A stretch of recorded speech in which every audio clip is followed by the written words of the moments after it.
NGO आदि संस्था तथा पात्रहरूको यो विजयमा निर्णायक भूमिका रह्यो।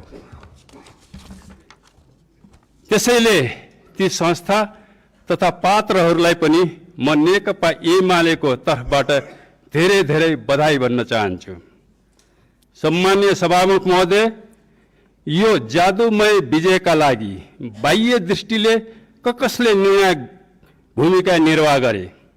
असंख्य तथ्यहरूले के स्पष्ट गर्दछन् भने अदृश्य शक्तिहरू, टिओबी, एआई, अल्गोरिदम, गोएबल्सहरू जसले राष्ट्रियता, लोकतन्त्र, गणतन्त्र, संघीयता, शान्ति र समृद्धिका नायकहरूलाई खुखार खलनायक र हत्याराको रूपमा स्थापित गरे, जसले देश जलाउने र आफ्नो राष्ट्रिय पहिचान मेटाउने खलपात्रहरूलाई महानायक बनाए, ती संस्था र पात्रहरूले नै बाह्य रूपमा यो जादुमय निर्णायक भूमिका खेले।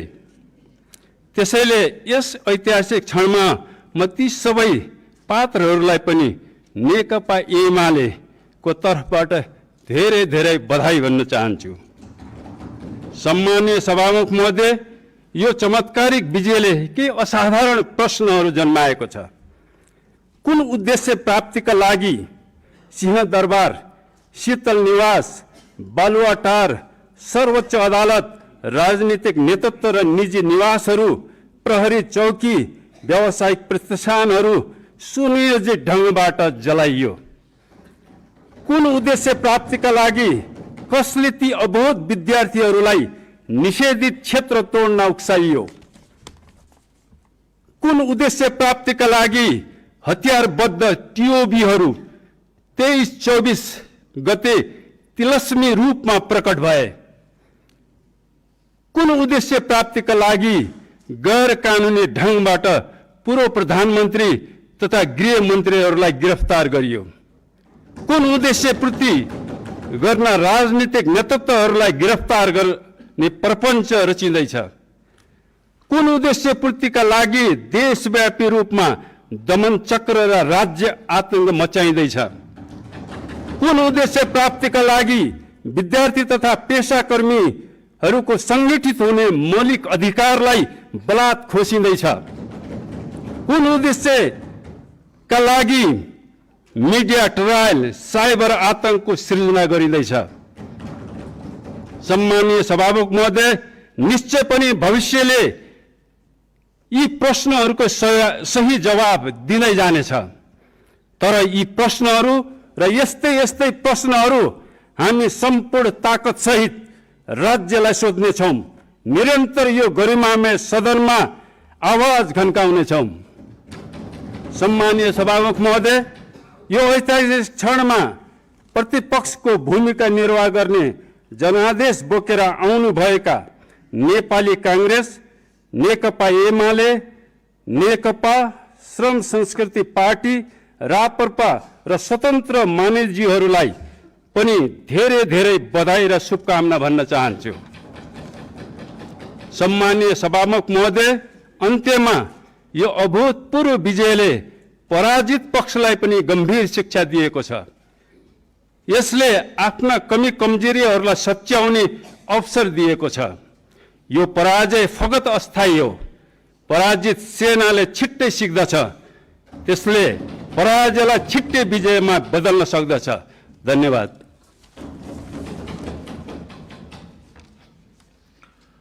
माननीय सदस्य वर्षामान पुन, समय 7 मिनट।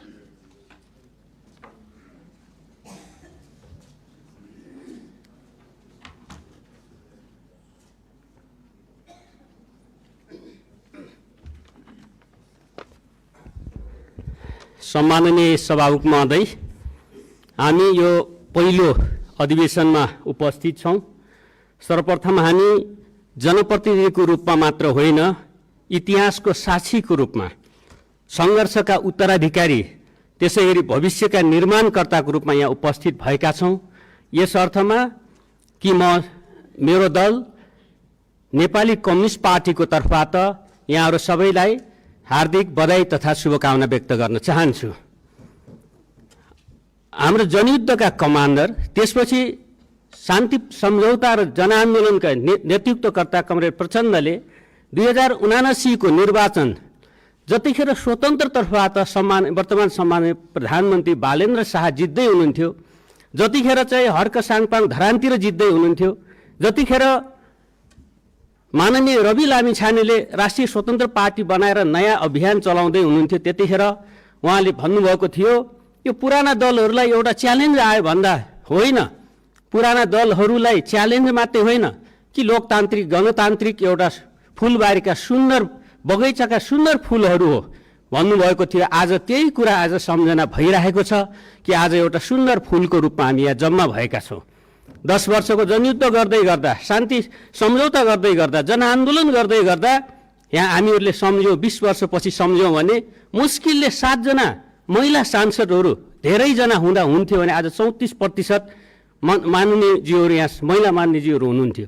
10 वर्ष 12 वर्ष अगाडि हामीले बजेट बनाउँदै गर्दा जेन्डर रेस्पोन्सिभ बजेट भनेर कुरा गर्थ्यौँ, त्यतिखेर 7-8% महिला दिदीबहिनीहरूको हातमा चाहिँ सम्पत्ति थियो, चल सम्पत्ति अचल सम्पत्तिहरू थियो। आज घर जग्गा कुरा गर्नु चाहिँ 24% सम्पत्तिको मालिक दिदीबहिनी भइराख्नु भएको छ।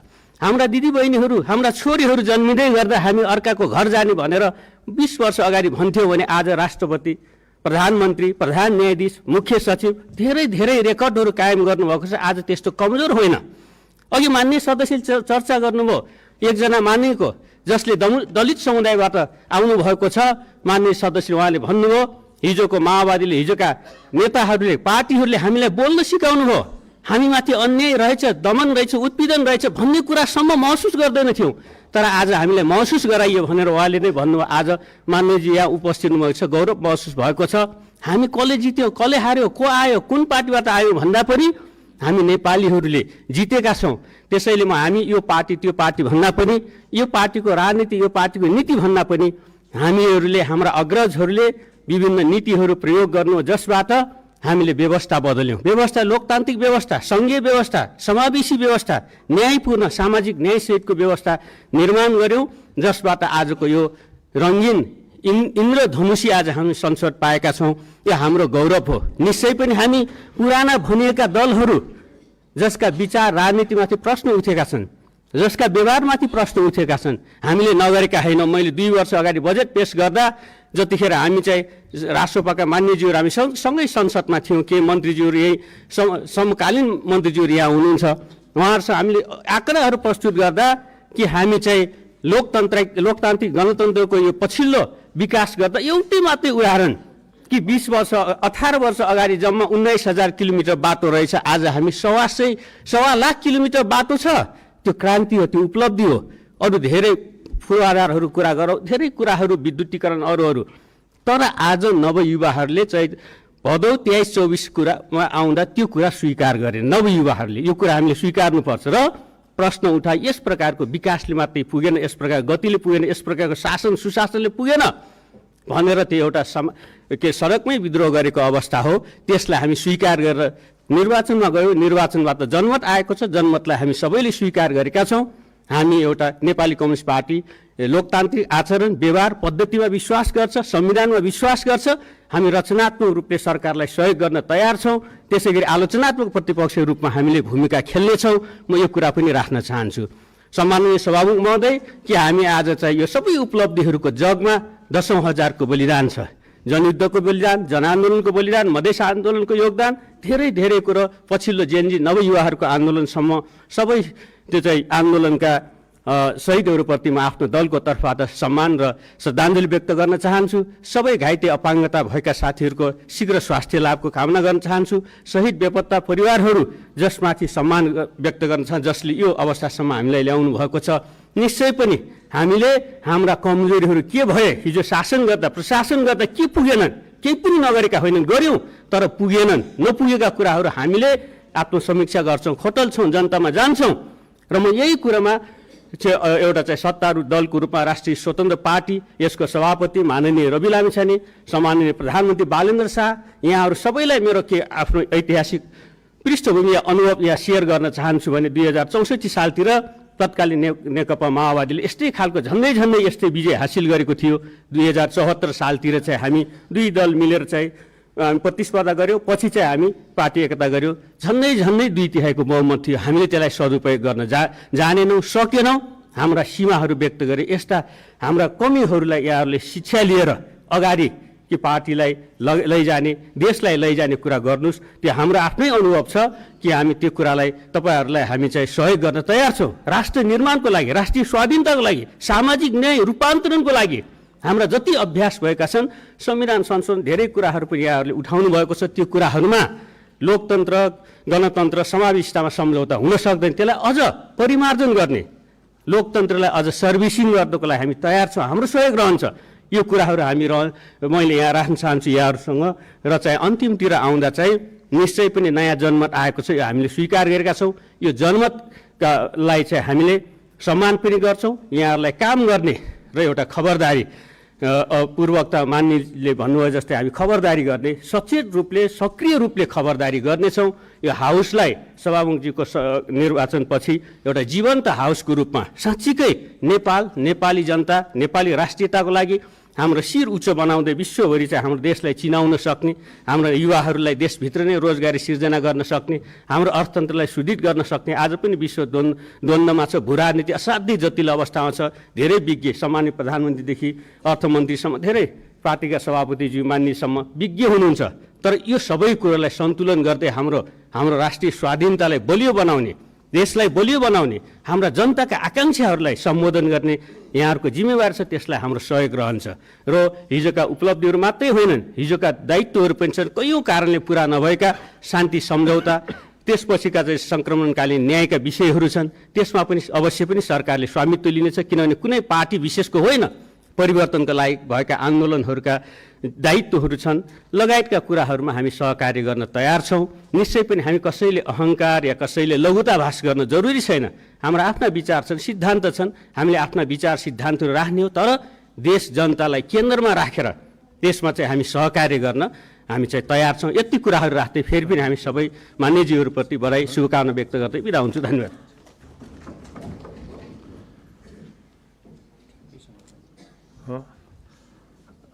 माननीय हर्कराज राई, समय 7 मिनट।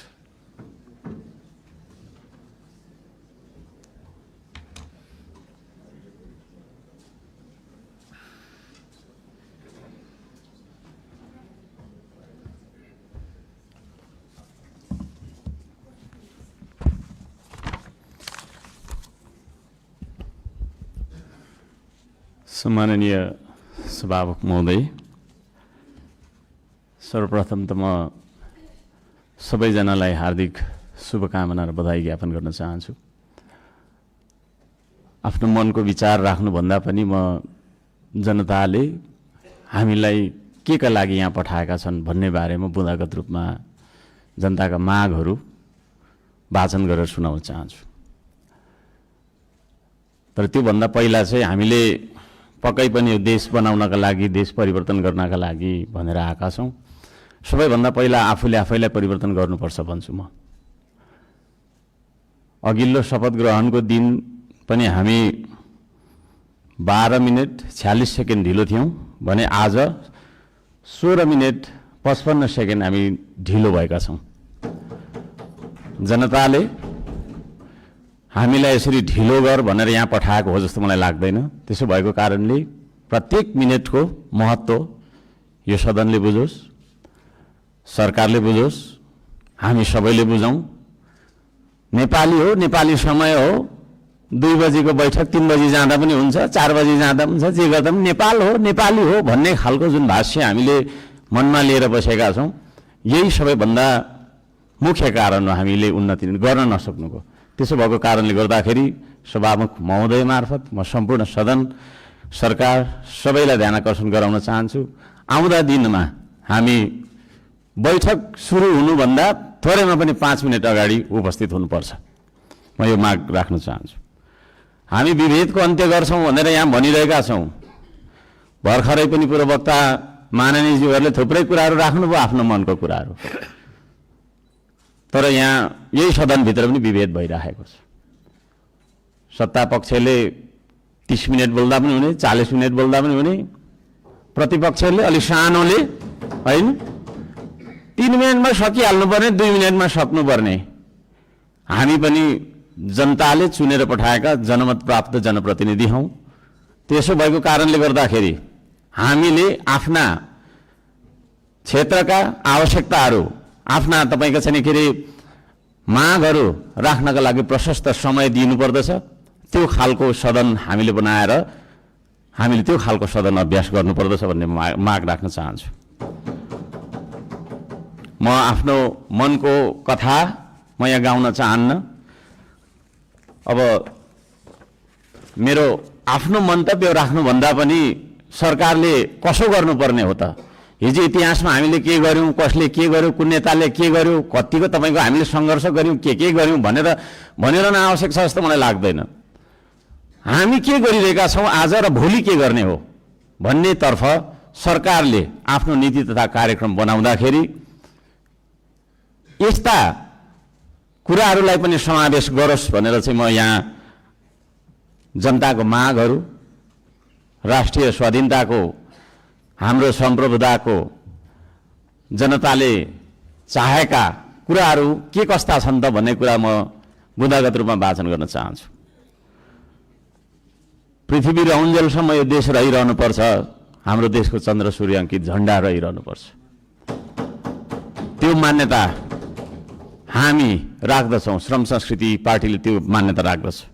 त्यसो भएको कारणले गर्दाखेरि देशको स्वाधीनता, भू राजनैतिक सन्तुलन र असंलग्न परराष्ट्र नीतिलाई बचाइराख्न सैन्य रणनीति उद्देश्यका साथ सुरु गरिएको असमान राष्ट्रघाती व्यापारिक सन्धि सम्झौता एमसीसीलाई खारेज गर्नुपर्दछ भनेर म माग गर्न चाहन्छु।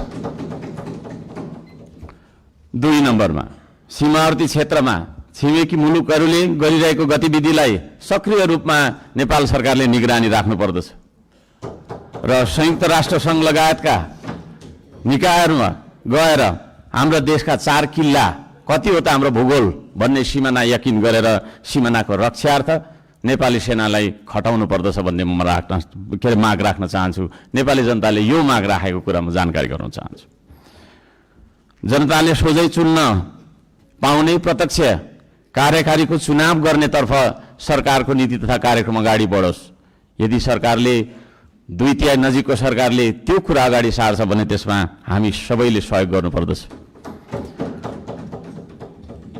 नम्बर 4, जेनजी आन्दोलनमा डिस्कोड चलाएर जेनजी बालबालिकाहरूलाई स्कुल ड्रेसमा आन्दोलनमा बोलाउने, शान्तिपूर्ण आन्दोलनलाई भड्काएर हिंसात्मक बनाउने, आन्दोलनमाथि अन्धधुन्ध गोली चलाएर दमन गर्ने, 23 गतेको घटना घटाउने, साथै 24 गते सिंहदरबार, संसद भवन, सर्वोच्च अदालत जस्ता सरकारी भवनहरू जलाउने कृत्य गर्ने मान्छेहरूलाई पनि तपाईको चाहिँ के रे कारबाहीमा ल्याउनका लागि उच्च स्तरीय छानबिन समिति आयोग गठन गर्नका लागि हामी माग गर्दछौँ।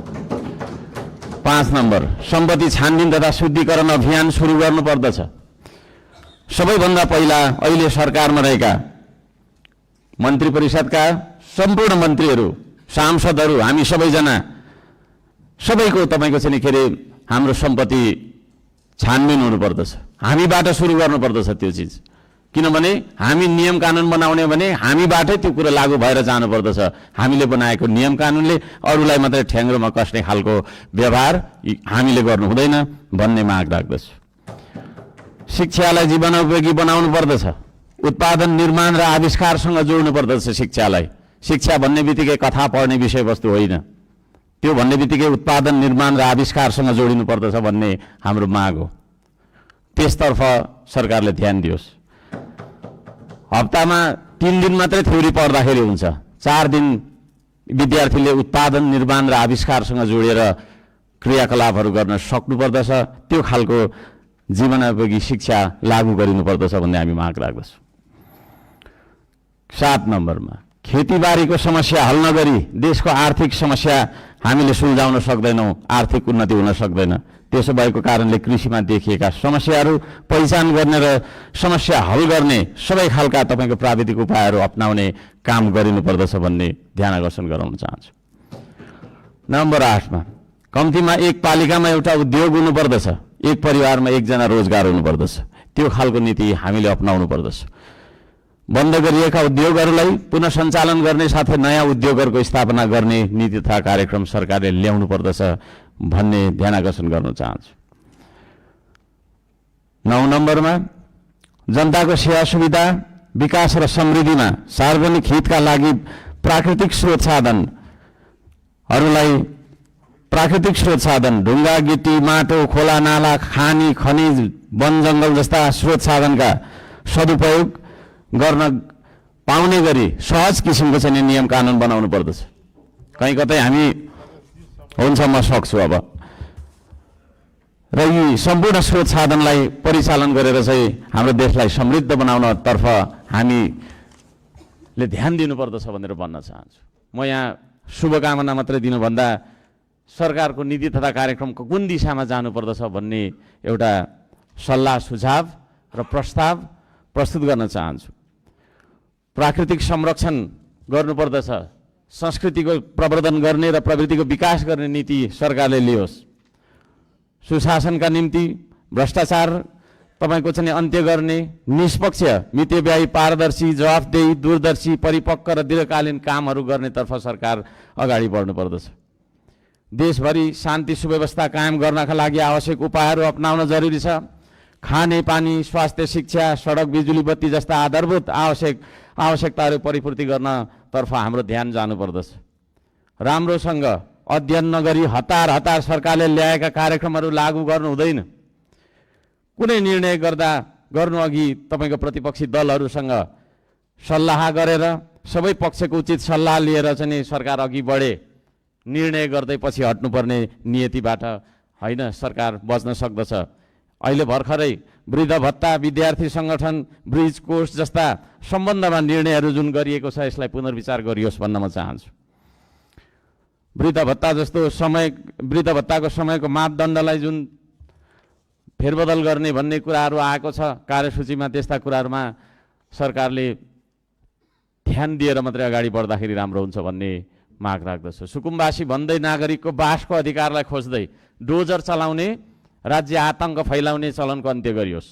म त्यो भन्न चाहन्छु। जनताको घर टहरा भत्काउनु हुँदैन। विस्थापन होइन व्यवस्थापनको नीति सरकारले लागू गरेर अगाडि बढ्दा